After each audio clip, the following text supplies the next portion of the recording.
Alhamdulillahi Rabbil Alamin. Wassalatu wassalamu ala nabiyyina Muhammad wa ala alihi wa sahbihi ajma'in. Amma ba'd. Bu 24-нче зур гынахны алып китербез. Бу зур гынах баулдан, ягъни несидеттән пакланмау. Ягъни кеше яки инде олы йомышны үтәгәч инде шушы нәҗисләрдән инде чистарынма, пакланмау. Мусульман кешесе инде аның киеме дә, тәне дә чиста булырга тиеш, һәм гомумән ислам диненең пак, чиста дин инде, һәм шуңа күрә инде мусульман кешесе үзен чисталыкта тотырга тиеш, һәм ул нәҗисләрдән ерак булырга тиеш инде.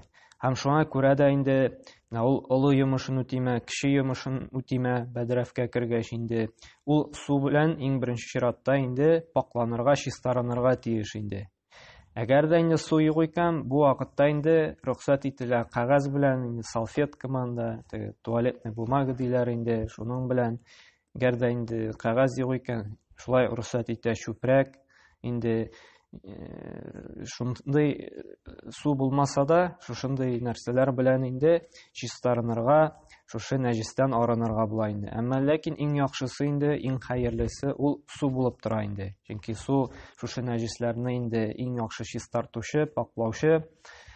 Һәм шуңа күрә мусульман кешесе нинди генә йомышын үтәмәсен, зурма, кечеме инде ул чистарынырга, пакланырга тиеш инде. Чөнки әгәр дә пакланмый икән, бу нәҗис инде киеменә эләгә, тәненә эләгә инде. Без беләбез, намаз укуның инде һәм башка гыйбадәтләрнең инде төп шарты булып тора шушы нәҗисләрдән пак булу, чиста булу. Әгәр дә инде нәҗистән пакланмыйбыз икән, чиста булмыйбыз икән, безнең намазыбыз һәм башка төрле гыйбадәтләребез кабул булмый.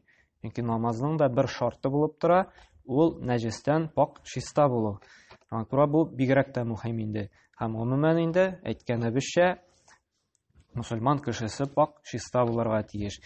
Һәм шулай ук бу нәҗистән пакланмау үзебезнең йомышны үтәгәч, кабер газабына да бер сәбәп булып тора. Чөнки менә дәлилләрен алырбыз, кабердә дә каты газап булачак, кабер газабы белән бигрәк тә газапланачак кемнәр, шушы йомышларын үтәгәч инде пакланмаган, чистармаган кешеләр инде. Һәм иң беренче инде дәлил итеп Мудәссир сүрәсенең 4-нче аятында Аллаһ Тәгалә әйтә: "Ва сиябәкә фатаххир" ди, киемнәрегезне чистартыгыз ди. Монда инде галимнәр тәфсир кылып, бәян кылып әйтәләр, киемнәрне без нәҗисләрдән чистартырга, арындырырга, пакларга тиешбез. Бу Аллаһ Тәгаләнең әмере. Шуңа күрә һәр вакытта мусульман кешесенең инде киеме чиста, пак булырга тиеш нәҗисләрдән инде. Һәм шулай ук Аллаһ Тәгалә Бакара сүрәсенең 222-нче аятында әйтә, дөреслектә ди, Аллаһ Тәгалә тәүбә итүчеләрне һәм пакланучыларны ярата ди. Шуңа күрә бу дәлил белән инде без дәлилләнеп, Аллаһ Тәгалә пакланучыларны ярата дигәч инде, һәр вакытта да үзебезнең киемнәребезне, тәнебезне паклыкта, чисталыкта тотырга тиешбез инде. Һәм Пәйгамбәрбез саллаллаһу алейһи ва саллям бер вакыт зиратта булганда ике кабер яныннан уза. Һәм шул вакытта әйтә: "Иннахума ю'аззибани ва ма ю'аззибани фи кабир" ди. Хакыйкатьтә ди бу ике кеше ди газап чыга ди. Газап чигә ди. Газаплана кабердә инде. Моны кеше белә алмый инде, әмма ләкин Пәйгамбәргә Аллаһ Тәгалә инде сиздерә, хәбәр итә, вахи иңдерә инде шушы кабердә ятучы ике кешенең инде шушы газапта ятуын инде. Һәм әйтә, әмма ләкин шушы газаплары, газап чигүләре ди бик зур нәрсә өчен түгел ди. Ягъни зур әйбер эшләмәделәр ди. Гамәлләренә караганда бик зур, шуны куркыныч әйбер эшләмәгәннәр ди. Әмма ләкин ди, ахадухума факана ястанизуху мин баулихи ва амма ал-ахир факана ямши бин-намима ди.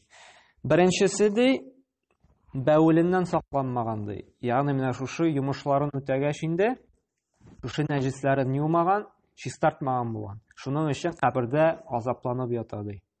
Икенчесе ди инде намима, ягъни кеше араларын бузып йөргән.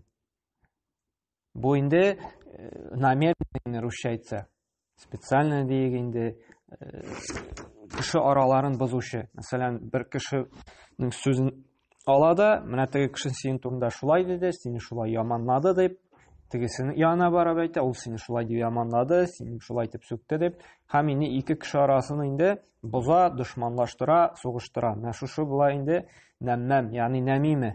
Ике кеше арасында сүз таратып, бер-берсен инде талаштыручы, дошманлаштыручы кеше ул нәммәм дип атала. Шулай ук кабер газабы кичерәчәк инде. Һәм икенче хадистә әйтә Пәйгамбәр саллаллаһу алейһи Даруқутнида килә торган сахих хадис: "Таназзаху минал баул, фа инна аммата азабил кабр минху" диде. Баулдан чистарыгыз диде. Ягъни менә шушы йомышларны үтәгәч инде Пәйгамбәрбез әйтә, чистарынырга, пакланырга әмер итә. Әйткәнебезчә, су беләнме, кагаз беләнме анда, чүпрәк беләнме һәм башка төрле нәрсәләр беләнме? Әмма ләкин иң хәерлесе су дидегеме? Чөнки дә күпчелек кабер газабы ди шушының аркасында ди.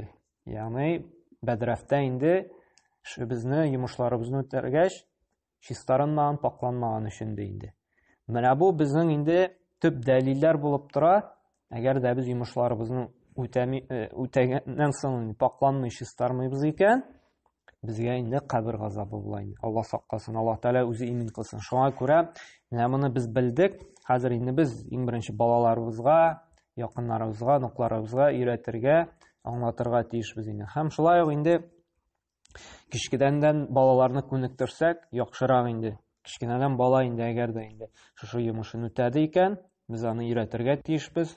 Су белән инде юдырып чистартырга инде. Шуңа гадәтләндерсәк инде, ул вакытта инде үсә баргач та аңа күнегергә, инде ияләнергә җиңелрәк булачак инде. Шуңа күрә менә бу мәсьәләгә җиңел карарга кирәкми, үскәч өйрәнер әле, белер дип, кичкенәдән үк инде без аны шушы бер күркәм гадәткә инде паклануга, чистарынырга инде өйрәтергә тиешбез инде. Һәм Аллаһ Тәгалә инде безгә тәүфыйк хидаят бирсен, шушы нәҗестән инде пак, чиста булырга инде киемнәребез дә, тәнебез дә.